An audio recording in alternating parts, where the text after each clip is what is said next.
In this lesson, we're going to look at the different recording modes, and I'm going to show you how you can best use them to get the most out of the sequencer. We've got grid recording mode, which is the one that I use most often, which is pressing record and then inputting note and parameter data. We have the live recording mode when you press record and play at the same time, and you've got quantized and unquantized modes for that.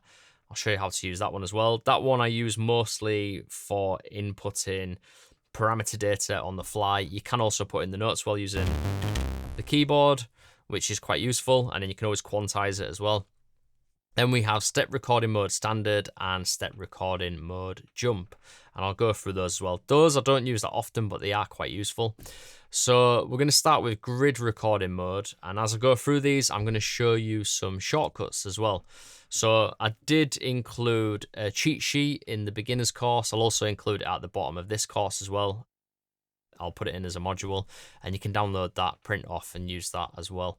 So I'm going to refer to the cheat sheet as I go through these, because some of these shortcuts I forget about and then I don't use them, but they're quite handy. So I'll go through them as we go through it. So first we're going to look at the grid recording mode. So to access grid recording mode, just press the record button, and then we can add trigs. Let me just turn that kick off a sec. So you can see the trigs that we add will be on the root note, which is C at the moment. If I change that to G, put them back in again.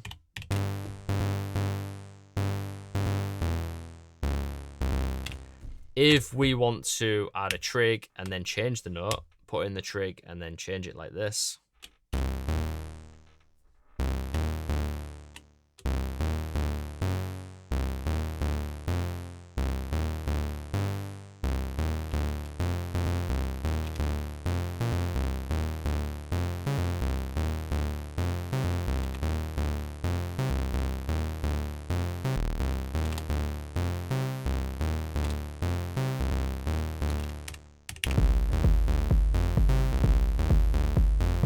Sounds pretty cool. So yeah, with that we can just put in the notes. That way we can also lock parameters as well. So I mean that is a parameter. The note locking is a parameter, but we can also lock other parameters, like say the filter. So we can go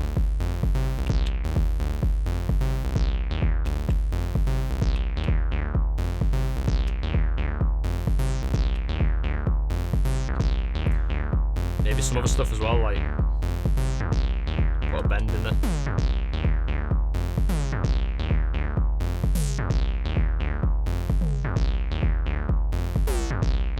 Maybe not that. Reverb delay.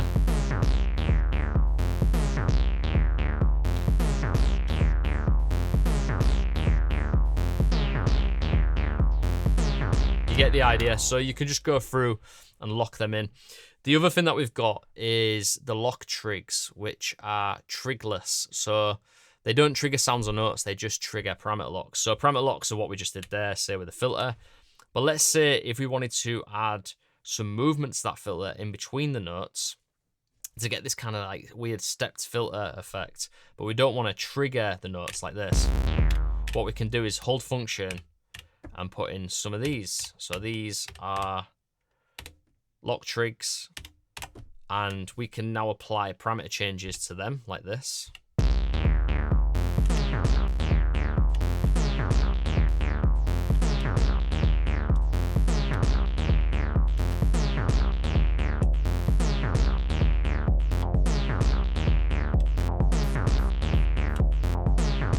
So even though we're not triggering the note, we're getting this really nice movement with the filter now.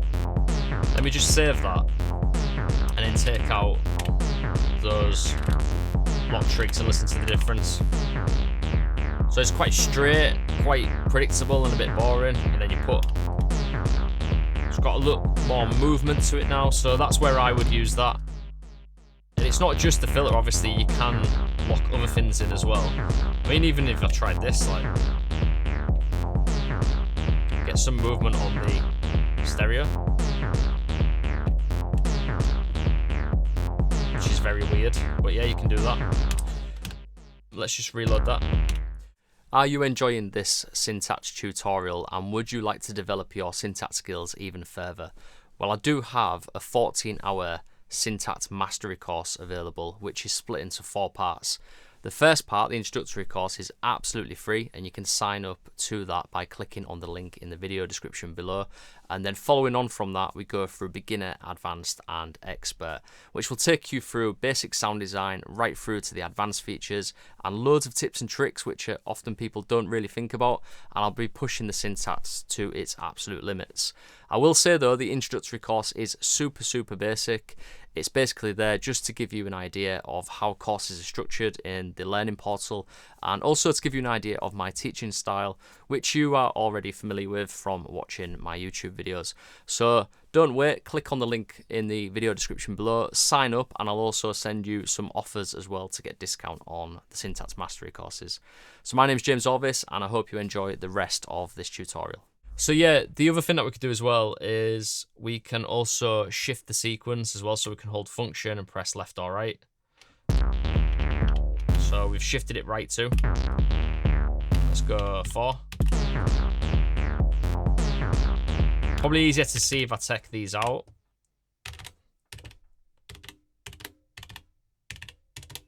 So you can see it shifting right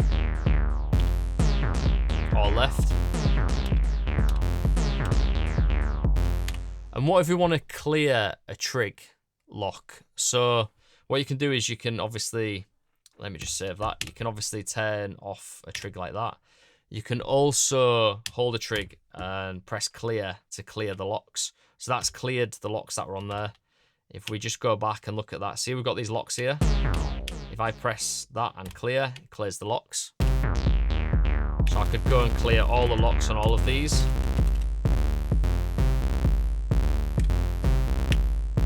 But it's not cleared the note locks, which is pretty useful. So it just clears those parameter locks that we had in there as well. We've also got the retrig menu. To access that, you hold down a trig, and then you can bring up the retrig menu and add some retrigs. It's not really going to be audible unless I create quite a snappy decay and a bit more release actually as well.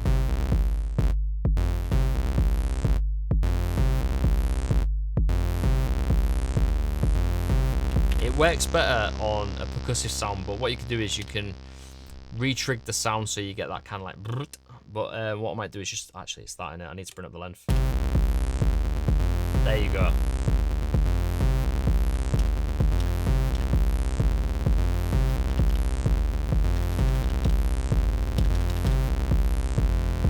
Make it quite glitchy as well. I'll do another module on that and we'll go into that in more detail with percussive sounds. What else have we got? So we've got the micro time menu, which is basically you hold down trig, press left or right, and you can shift the timing. Again, you're not really going to pick that up unless I just shorten this.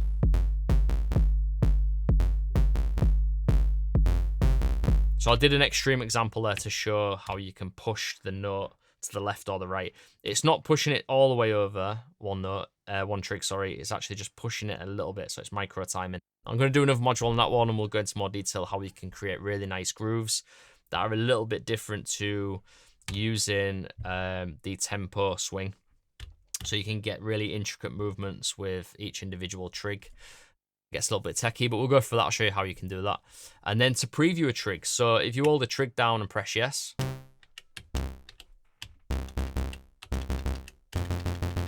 which is quite useful because if you want to focus on one trig at a time like that, maybe you've got like a really long sequence. So the sequence is really long and you just want to affect right at the very end. Let's say if I put in 2 notes and this one is C6 and this one will go for C7. Let's just listen to the end bit. Obviously it's very swung. Listen to this. So if I want to affect those two, I've got to wait for it to go all the way around so I can hear what I've done. Whereas if I just go like this to preview it, I can really get in there and change stuff up. And this one.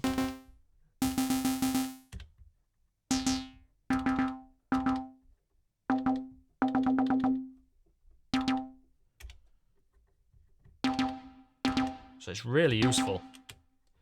And this one again.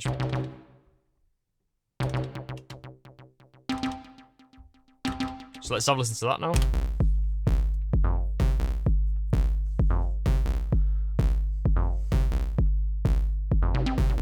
See, that would have took us forever because we'd have had to wait for it to go round and round and round to make the minute changes and then listen to it and preview it. So it's much easier to just kind of hold it down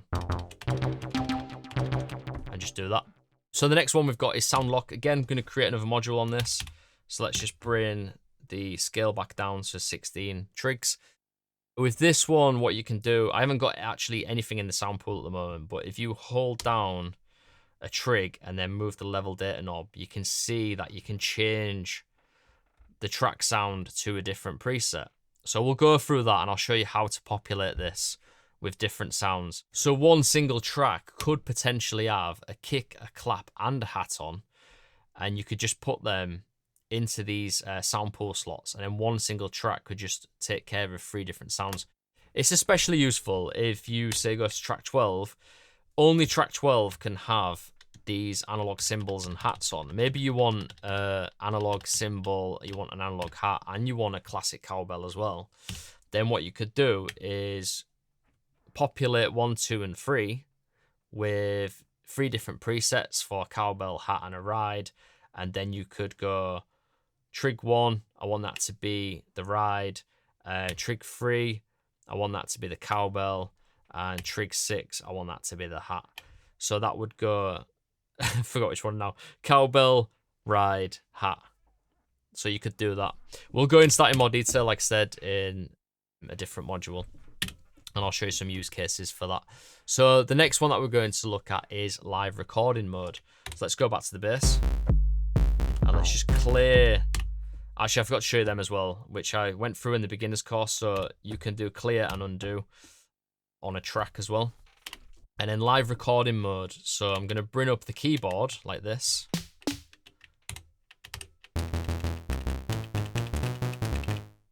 I just clear that because I didn't clear the right one.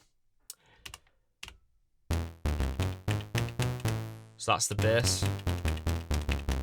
And it's in chromatic mode at the moment, so what I could do is go in there. If I wanted to, I could change this to a minor. But actually, I'm not going to do that because sometimes I like to put in one step. So that's a minor. But sometimes I like to throw in something that's a little bit off, and that makes it a bit moody and a bit more weird. So what I'm going to do is live recording mode now. So if you hold record and press play, you can see we've got live record mode quantized. So if I put in a sequence,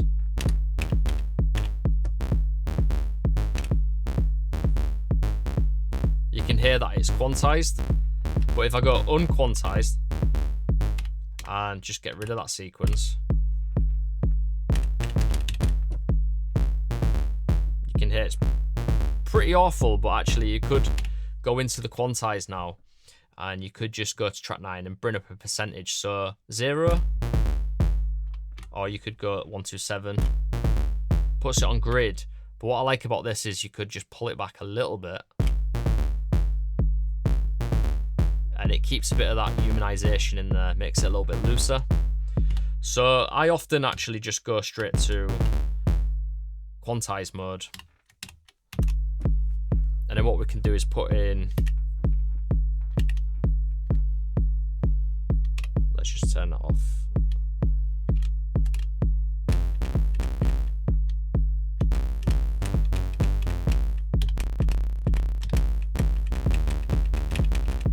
Let's just bang some in.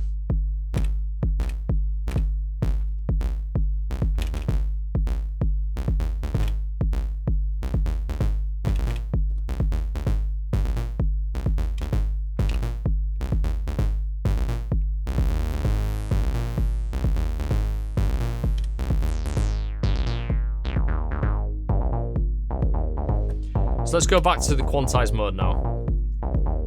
The way that I use it more often than not is to add some weird movements in. So before we did the trig locks, but actually this is a much more interesting way of getting some movement into sounds, because you end up with happy accidents like this.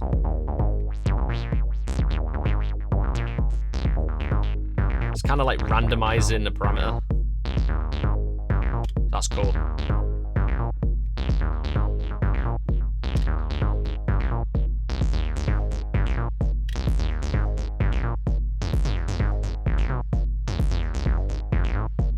And you could put a little bit of detuning in there like this.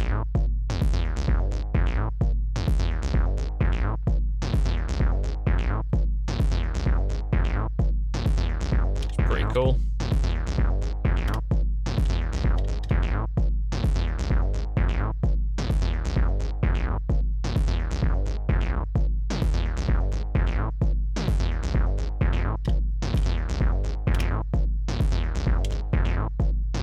So yeah, we've got that. That's pretty cool. And you can see if we go back into grid recording mode, you can see we've got a combination of trigs, but then we've also got the lock trigs as well. So the lock trigs, you can see they aren't triggering a note, but then they've got the parameters on there as well. So if you go back into grid recording mode, then you can tweak these.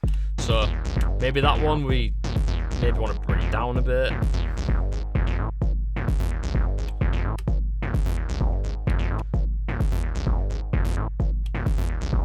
So what's cool, and I often do this, is start in live recording mode, get something in with a kick and a bass real quick, or a lead, and then once you've got something that sounds pretty cool, start to wang in some parameters, and then come back into grid recording mode, and you can always adjust stuff.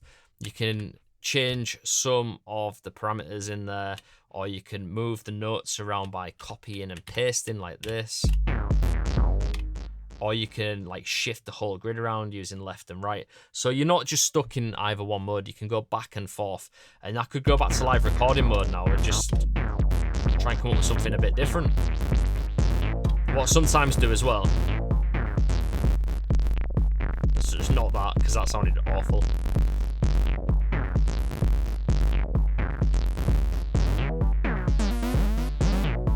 I'll do something like that to get like a weird kind of really dissonant techno sequence.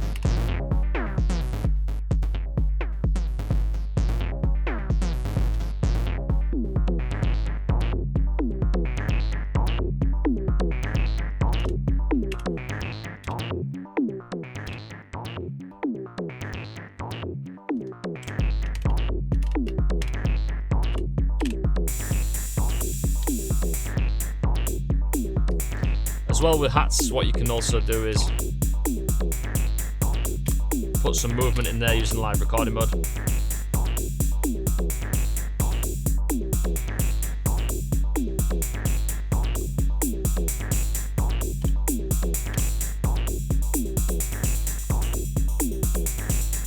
So my levels are way off now, but let's just...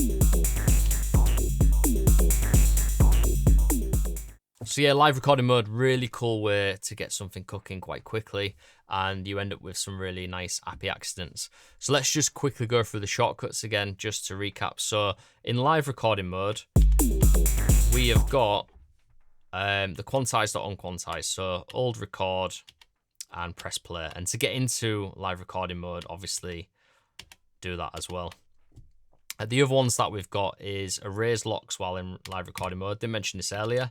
But what you can do is, let me just go back to the bass. This is quite a cool one actually. So we're in live recording mode now. What I can do is hold no and then push down on the parameter that I want to erase. So remember the filter, we had a lot of stuff going on. I could just in one swoop erase all the locks that are to do with that. So maybe I want to erase any delay or reverb sends, and I can just go in and erase them. So it will erase them as it's going through the playhead. So as this goes through, it will erase the locks, whichever one you select. So the other one that I want to talk about as well is to exit live recording mode. To exit, you just press play. Gets you out of it. To get in, hold record, press play. To get out, press play. So let me show you step recording modes now. So if you hold down record and press stop, you get step recording mode standard. Press it again with this held down, you get jump. I'm going to show you standard mode first, and then we'll move over to the jump mode. So the way that this works is, what you need to do is select a track, obviously, at first. This one is the bass, so I'm going to go for that. And then you'll notice that the record mode is flashing to say we're in step record mode, and we've got this double blinking green light as well. So that is the active step which we can put a note or a trig on, and we can move left or right to decide where we want to place the trig. We can also move around like this as well. So what I'm going to do is put it on 1. And the way this works is you put a trig on, and then that green light jumps to the next one. So you can quickly put in a trig for each of the 16 steps, or you can put rests in as well. So I'll be honest with you, I don't really use this that often. I just use grid or live mostly, but it's pretty cool. It works. If you want to do like a 16th really quick fire kind of like interesting pattern, this is quite useful sometimes. So the way it works is we need to press function and then track to bring up keyboard mode. And you'll notice that as soon as I hold function, it brings up the keyboard. So we run active step 1, hold function, put in a note. So that note was now initialized on step 1 there. Now we've moved over to step 2. Put another one on, another one. For this one, let's go there. And then for the next row, let's go.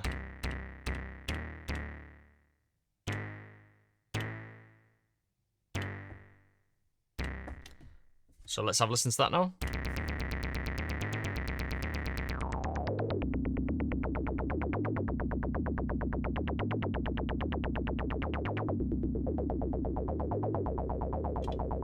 So that's pretty much how it works. If we go through these steps now, again, so what I can do is put it on the 1. What I can do is go through again. Actually, I'm going to clear this. Let me clear it. Let's go through again. I'll show you how to put rests in there. So if we hold function for the keyboard now and then go, let's put a rest in. Rest. Rest. Rest, rest.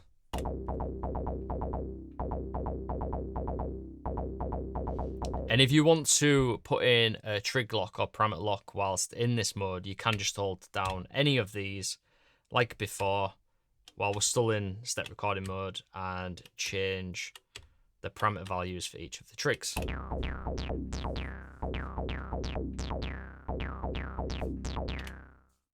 It's also worth noting as well that if we don't have keyboard mode on, and let's just clear that again, what will happen is when we hold function, so sorry, let me go back to the active step. You can tell I don't use this mode that often. I'm not as quick with it. So let's go to the active step, which is 1. Once we're on 1, I can hold function and press any of these tracks. So if I press the kick, it's going to put a kick on the 1.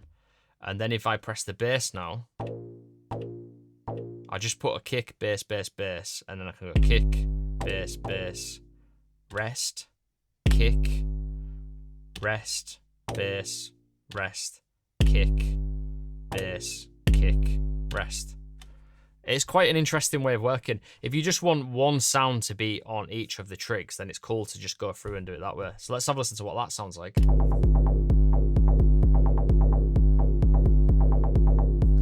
So with that way of doing it, we wasn't adding any notes in there, we were just adding trigs.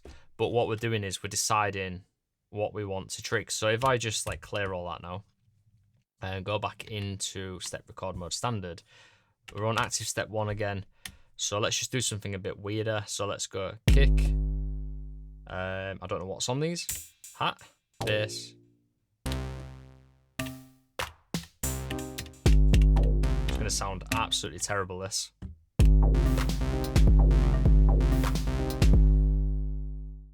So let's take a look at the jump mode now. So I'm going to hold record and I'm going to tap stop and then again until we get to jump mode. So jump mode is a little bit different. What you can do with jump mode is you can essentially use the length parameter to add a length to each of the notes. So what you can do is change this. So we're on active step 1. I'm going to change this to 2 notes, so 1/8. And then let's put the keyboard mode on again and just go to track 9. I'm going to hold function down and then I'm going to press C. And you can see it's jumped too. Then I'm going to change the length now to 3 and I'm going to press it again. You can see it's gone straight to 6 there. Let's do a couple of 16ths. And then let's do a quarter note. And then let's do 2 8s.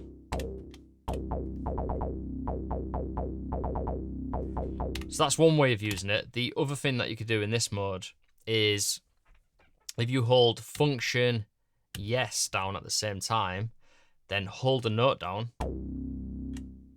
it will jump for as long as you held it down. So let's do it again. But also let me just bring this down because that needs to be on 16ths. So let me just go back and do it again. Right, so we're on active step 1. Function, yes. This mode I do not use at all. So let's just press C again. So you can see it's jumped 4.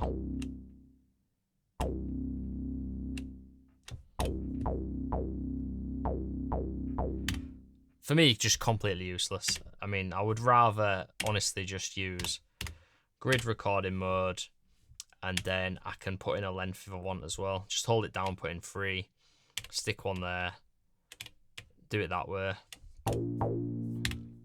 But I mean, the step recording mode, I would use it just to see if I can come up with something unique just by tapping like the notes. Maybe if you go into the keyboard mode and you change this to, I think I've gone too far there. Let me just have a look. Minor. Let's put it on minor. Let's come out of that. Let's bring on the step mode again. So let's go to standard this time. Go on to the bass. And then you can see it's only giving me the notes that are within that scale. So now what I can do is I can just tap any of them like this.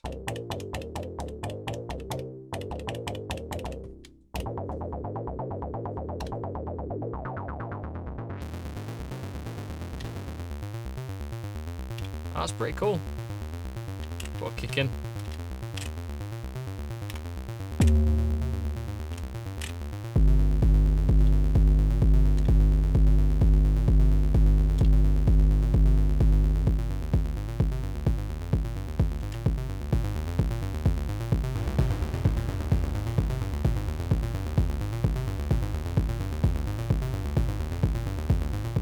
So to be fair, I think it's pretty cool. You know, if you're in step recording mode, you could just use it as a different way of working to see if you get something unique and different to what you would normally put in on the sequencer. And it's quite quick as well, isn't it? You just basically select a scale and then just bang in some notes and see what you get. And you can always go back into that now and just delete some notes. So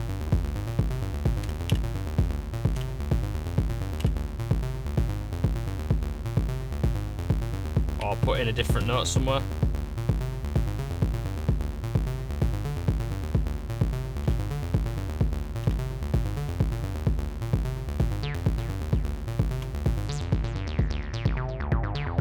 Let's go back to that live recording mode. So we've used step recording mode, then we went into grid recording mode, and we can add some stuff in there. Maybe like use panning a little bit.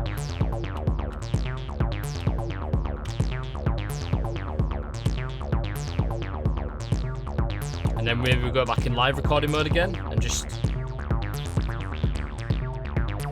add some stuff there. Shift the grid back in grid recording mode.